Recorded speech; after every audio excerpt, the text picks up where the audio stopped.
Welcome guys, आप लोग को स्वागत है एक और नए चैप्टर में। तो चैप्टर 120 की स्टार्टिंग में हमें दिखाया जाता है एक बूढ़ा आदमी चेस खेल रहा होता है। उसके बाद हमें दिखाया जाता है एक बच्चा आदर हो रहा होता है और तभी हमें सब लोगों को दिखाया जाता है वहाँ पर एक मेडन होती है जो कि अपने स्वॉर्ड के साथ होती है और एक बूढ़ा आदमी बैठ के चेस खेल रहा होता है और एक बच्चा रो रहा होता है। लिन कहता है कि अरे ये सब क्या है, और जैसे जैसे वो लड़की चल रही होती है उसके चलने से अर्थक्वेक क्रिएट हो रहा होता है और लिन उस बच्चे के पास चले जाता है और वो कहता है ये तो एक डॉल से बना बच्चा है, और आगे उस बच्चे से पूछता है कि अरे बच्चे क्या तुम्हें भूख लग रही है। उसके साथ खेलने लगता है और कहता है कि नहीं नहीं तुम मत रो। और तभी लिन अपने पीछे देखता है और उसके पीछे से वो लड़की जा रही होती है और जैसे लिन अपने पीछे देखता है उसे उस लड़के का बॉक्स लगने वाला होता है, लेकिन वो बच जाता है। अगलिन चिक के कहता है अंधी हो क्या तुम मुझे देख नहीं पा रही हो चलते हुए, और तुम इतने शांति से क्यों चल रही हो, और तुम इस पेड़ के चक्कर आखिर लगा ही क्यों रही हो। और तभी हमें देखा जाता है उस बूढ़े आदमी को जो कि चेस खेल रहा होता है। लिन की नज़र उस बूढ़े आदमी पर पड़ता है और लिन कहता है कि मेरी प्रेजेंस से तुम लोगों को कोई फर्क नहीं पड़ रहा है, क्या हो सकता है इस चेस गेम से कुछ लेना देना है। चलो मैं इस चेस बोर्ड को खेल के ट्राई करता हूँ। लेकिन जैसे ही लिन उस चेस बोर्ड को खेलने लगता है लिन की फट जाती है और लिन कहता है कि नहीं बाबा नहीं, मुझसे नहीं हो पाएगा, चलो मैं कुछ और जाके देखता हूँ। लिन कहता है कि मुझे आशा है कि जब मैं इस जगह पे पूरी तरीके से कब्जा कर लूँगा तो ये लोग मुझे नहीं रोकेंगे। और लिन कूदते हैं वो उस ट्री के ऊपर चल जाता है और आगे देखने लगता है। लिन कहता है कि ये जगह तो सच में बहुत ही ज़्यादा अच्छा है, चलो सबसे पहले मैं इस ब्लैक हेवन ट्रेजर ट्री को एक्सप्लोर करता हूँ। और जैसे लिन उसे एक्सप्लोर करने लगता है एक स्पेस में बंद हो जाता है और लिन कहता है कि सच में ये तो स्पेस का पावर है, ये जितना भी स्पेस का पावर है वो मेरे बॉडी के अंदर बह रहा है। आगे लिन कहने लगता है मुझे पता चल गया, ये जो सेलेस्ट्रियल माउंटेन है उसकी एक अलग ही दुनिया है। तो हमें दिखाया जाता है हेवनली रिवॉल्विंग पर्पल क्लाउड की ज़िंदगी को। आगे लिन कहने लगता है कि माउंट यूजिन है वो मुझे एक सिमुलेशन दिखा रहा है, दो अलग अलग रास्तों के, एक रास्ता जो इटर्निटी है और दूसरा है इंस्टेंट इस ब्लैक हेवनली ट्रेजर ट्री के स्पेस के अंदर। आगे लिन कहने लगता है टाइम स्पेस और ज़िंदगी ये तीनों ही अलग अलग चीज़ है एक दुनिया को बनाने के लिए, लेकिन फिर भी ऐसा लग रहा है कि यहाँ पर कुछ मिसिंग है। और आगे लिन कहता है जिंदा चीज़ से भी ज़्यादा है ज़िंदगी। आगे लिन लगता है जितने भी फूल, पक्षी, मछली, इंसेक्ट, एनिमल और ह्यूमन बीन हैं सब क्रिएशन है, और जितने भी माउंटेन्स, पत्थर, पहाड़, समुद्र है वो सब भी क्रिएशंस है। लेकिन ये क्रिएशंस भी दो अलग अलग प्रकार के हैं। फर्स्ट वैसे क्रिएशन जिनके अंदर लाइफ स्पिरिट है, और दूसरे और जो टाइम स्पेस लाइफ और स्पिरिट है, ये चारों चीज़ मिल के एक दुनिया को बनाते हैं। और जैसे ही लिन ये सब कहता है उसे बहुत ही ज़्यादा ज्ञान मिलने लगता है। और आगे लिन कहता है तो मैंने फाइनली इस वर्ल्ड को पूरी तरीके से कंप्लीट कर दिया है स्पिरिट को यहाँ जोड़ के। और तभी हमें दिखाया जाता है माउंट यूजिन के ऊपर बहुत ही ज़्यादा रोशनी फैल रही होती है और उसके जितने भी उसके चारों डिसेबल्स होते हैं वो कहते हैं ये पर्पल गैस तो खत्म होते जा रहा है, तो क्या ये है माउंट यूजिन। और तभी लिन की आवाज़ आती है और वो कह रहा होता है कि चलो मैंने यहाँ पर जितना भी फॉग है उसे क्लियर कर दिया है और तुम अब इस माउंटेन पे आ सकते हो। और उसके चारों डिसेबल उस माउंटेन की तरफ चले जाते हैं। आगे यान कहने लगता है कि हमने बहुत ज़्यादा टाइम लगा दिया, मुझे लगता है कि मास्टर ने अपना सब्र खो दिया है। और जो ये होता है वो आगे कहता है मास्टर ने हमारे लिए जो टेस्ट प्रिपेयर किया था उसमें हमने बिल्कुल भी अच्छा नहीं किया, इससे ये पता लगता है कि हम सब बस एक कचरा के अलावा और कुछ नहीं है। और जो वैंग होता है वो कहता है अगली बार हम मास्टर के हर टेस्ट में खड़े उतरेंगे। और तभी उनमें से एक कहता है कि चलो अब तुम लोग चिंता मत करो, और नेक्स्ट टाइम जब मास्टर हमें कोई भी काम देंगे या फिर टेस्ट देंगे हम उसमें बहुत ही अच्छा रिजल्ट हासिल करेंगे। चलो सबसे पहले हम इस माउंटेन में चले जाते हैं। और वो सब ये सोच के इस माउंटेन पर चले जाते हैं। और उसके बाद सीन शुरू होता है लिन के ऊपर। लिन कह रहा होता है कि लिटिल यान और बाकी मेरे जितने भी डिसेबल्स हैं वो यहाँ पर आ रहे हैं, जो हेवन रिवॉल्विंग पर्पल गैस है मैं उसे फिर से लगा देता हूँ ताकि ये हमारे इस घर को बचा सके। और उसके बाद सिस्टम से नोटिफिकेशन आता है कि कॉन्ग्रेचुलेशन होस्ट, आपने एक सही जगह को खोज लिया है जिस पे आप अपना सेक्ट बना सकते हैं, और आपने जो अपना थर्ड मेन क्विज था उसे भी पूरा कर लिया है और इसके लिए आपको रिवॉर्ड दिए जाएंगे। अगलिन कहने लगता है चलो आखिरकार इस दुनिया में मैं एक जगह को अपना घर कह सकता हूँ। और तभी हमें दिखाया जाता है सिस्टम से उसे एक छड़ी टाइप से कुछ मिलता है एज अ रिवॉर्ड। और लिन आगे देखने लगता है ये आखिर ये है क्या चीज़, और सिस्टम नोटिफिकेशन खुलता है और इस आइटम का नाम होता है कॉस्मिक रे वाइन रूट। और इसके इफेक्ट्स में होता है कि ये किसी भी प्रकार का इंडिपेंडेंट डायमेंशन खोल सकता है और उस डायमेंशन में कुछ भी कंट्रोल कर सकता है। और आगे लिखा होता है कि इससे तुम 100 गुना टाइम भी बढ़ा सकते हो और अपने इस डायमेंशन का जिससे तुम्हारा कल्टीवेशन भी 100 गुना बढ़ जाएगा। लिन कहता है अगर मैं आसान शब्दों में कहूँ तो इससे जो हमारा कल्टीवेशन का टाइम है वो 100 गुना बढ़ जाएगा। और तभी लिन के दिमाग में आता है 100 गुना टाइम का बढ़ जाना।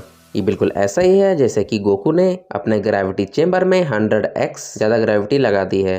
और हमें गोकू का एक सीन भी दिखाया जाता है, इसमें इसका जो फेस है वो ब्लर कर दिया है कि अपने इस राइटर को कॉपीराइट ना आए। और आगे लिन कहने लगता है कि अगर इस जगह में हमने 100 साल भी कल्टीवेशन किया तो बाहर का सिर्फ 1 साल ही जाएगा। और जितने भी बड़े बड़े सेक्ट है सबके पास अपना टाइम एक्सेलरेशन डिमेंशन आर्टिफैक्ट है, जिससे वो अपना टाइम को एक्सेलरेट कर सकते हैं।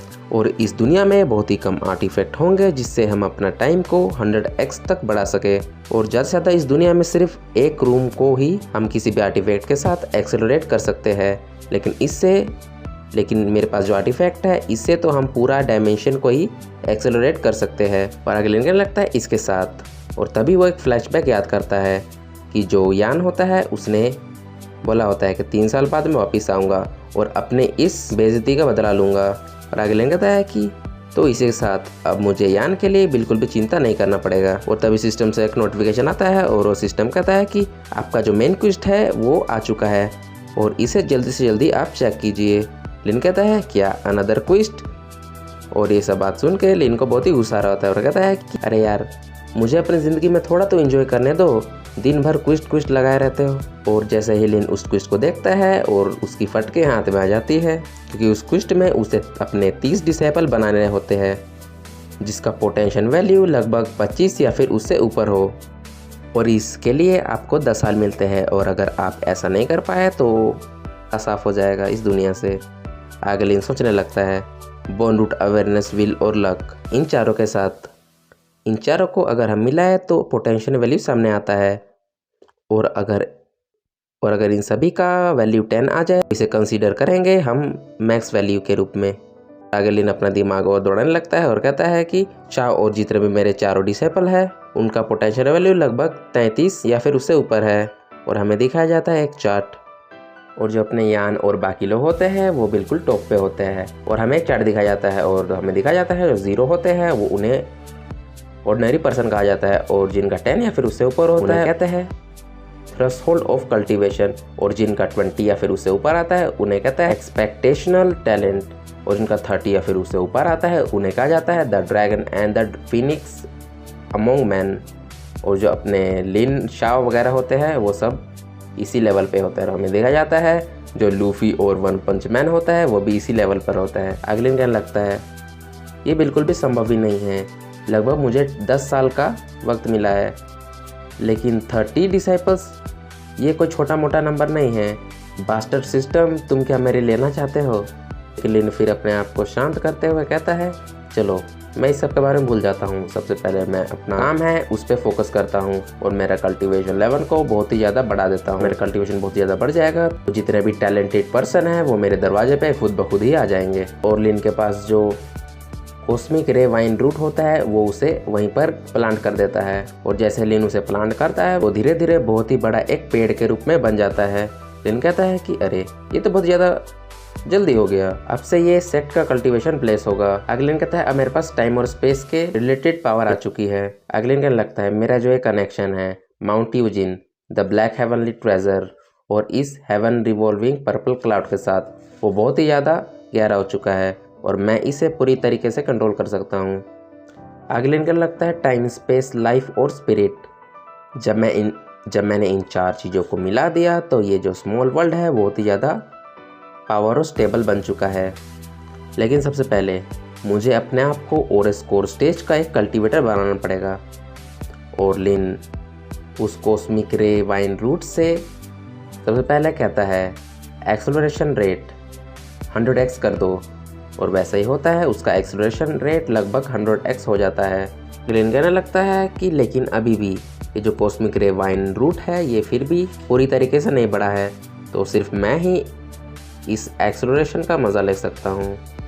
और जब मैं शाओ और उसके जितने भी साथी डिसाइपल्स हैं उन्हें यहाँ पर बुलाऊंगा तो उनका भी बहुत ही ज़्यादा टाइम बचेगा कल्टीवेशन में। और आगे लिन कहने लगता है कि सबसे पहले मैं अपना कल्टीवेशन लेवल को बढ़ाऊंगा और ये माउंट यूजिन है इसके डायमेंशन पे पूरी तरीके से कंट्रोल करने की कोशिश करूंगा। अगर बाहर वालों का ध्यान मेरे ऊपर गया तो वो इस जगह को मुझसे छीनने की कोशिश करेंगे। अगले लगता है कि मैं अपने कल्टीवेशन में जाने से पहले कुछ प्रिपरेशन करके जाता हूँ ताकि ऐसा कुछ नहीं हो।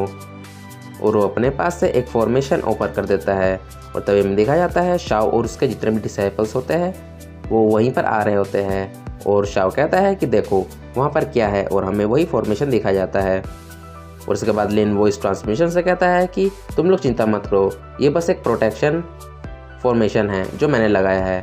मैं अपना कल्टीवेशन करने के लिए अकेले में जा रहा हूँ, इसलिए मैंने ये फॉर्मेशन लगाया है। और आगे लिन कहने लगता है कि जब तक मैं अपना कल्टीवेशन कर रहा हूँ तुम लोगों में से कोई भी माउंट यूजिन को छोड़कर यहाँ से नहीं जाएगा। और जो the black heavenly treasure tree है तुम उसके आसपास कहीं पर भी जा सकते हो। मास्टर की ये बात सुन के जो ये होता है वो कहने लगता है तो बहुत ही अच्छा जगह खोजा है हमारे लिए। और जो यान होता है वो कहने लगता है मैं बिल्कुल भी इंतजार नहीं कर सकता, चलो सबसे पहले जाके हम कल्टीवेशन ही करेंगे। और शाओ भी कहता है हाँ चलो। और जो वैंग होता है वो कहता है कि सीनियर ब्रदर आप लोग चलो, मैं आपकी कमांड को फॉलो करूंगा। और तभी हमें दिखाया जाता है जैसे ही वो लोग जा रहे होते हैं उसके पीछे से एक ब्लैक ओरा हमें दिखता है। और वो ओरा कह रहा होता है कि उस ब्रेसलेट का ओरा यहीं पर गायब हुआ था।